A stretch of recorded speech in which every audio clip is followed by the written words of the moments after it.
Hello, I'm Ginger Jesus.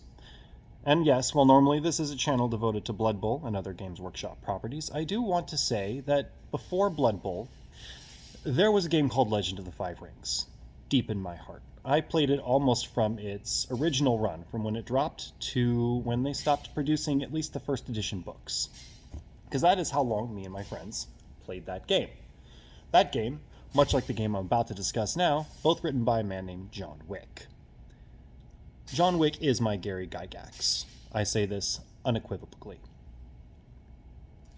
And today I want to talk about the 7th Sea 2nd Edition, because I have been running this game in the store for my friends. And generally speaking, I like it. I really do. It is a narrative system where everybody essentially pre-rolls all their successes before a scene begins, and you have a certain number of things that your character can just get done without any further dice rolls. You just automatically succeed at whatever it is you're trying to do.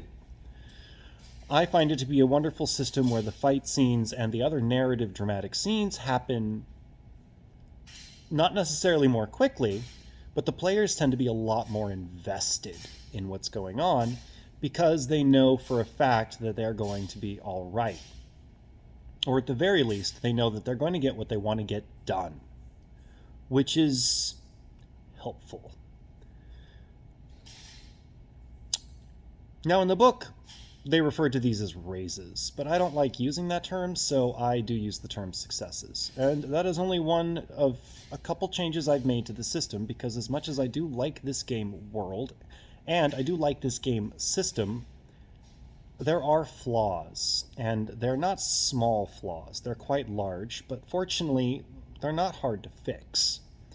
My biggest problem with this game is what I like to refer to as the progression system. It does not work on experience points. Players instead tell the GM what they want their story to look like, and at the end of that story, they get advancement on their character sheet. And while I thought that this sounded good in theory, the couple times I've tried to run that in practice, I found it to be difficult. Difficult at best. Mostly because I had a story I wanted to run as the GM, and my players all had stories they wanted to run as their characters, and I found that oftentimes those things were incongruous with each other.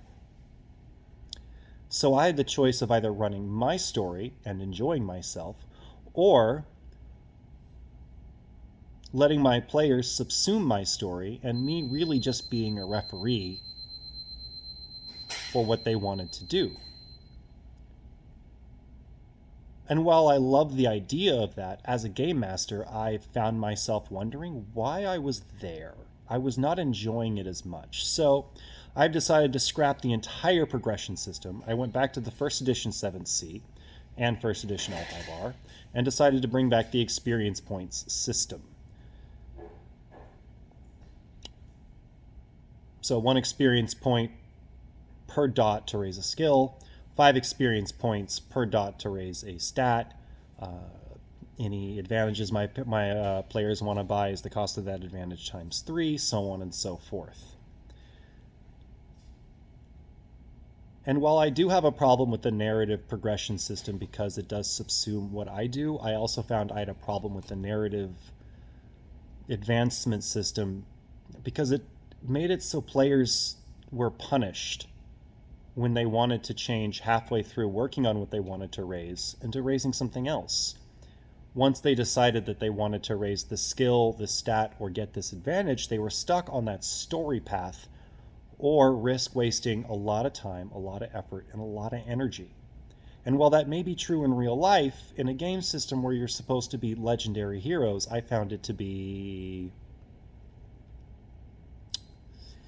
limiting. So that's the major thing I changed. The other thing I changed, mostly because of my players. This system does ask that you design the person who wants you dead. And the system also encourages heavily, through rules, that the character's run ends when they are killed by that villain, encouraging the game master to kill the character. And while I don't have a problem with character death, I find character death in my games a good way to keep the suspension of disbelief stressful. to keep the player tension at the table high, I find player character death to be a good thing. However, knowing your character is going to die before you play it has made it so that some people simply do not wish to play in the game. Or at the very least, at the beginning I had bartering almost immediately. So what I have decided is, when you meet the villain for the final storyline, he either kills you, or you finally defeat him or her. When the villain is defeated, the character retires. The story is done. But they get to live. So those are the modifications I made to the game. And so far, with those modifications, both me and my players have been enjoying it a lot more. I recommend it highly. I'm Ginger Jesus. This is Monday Night Blood Bowl. Be good to yourselves out there.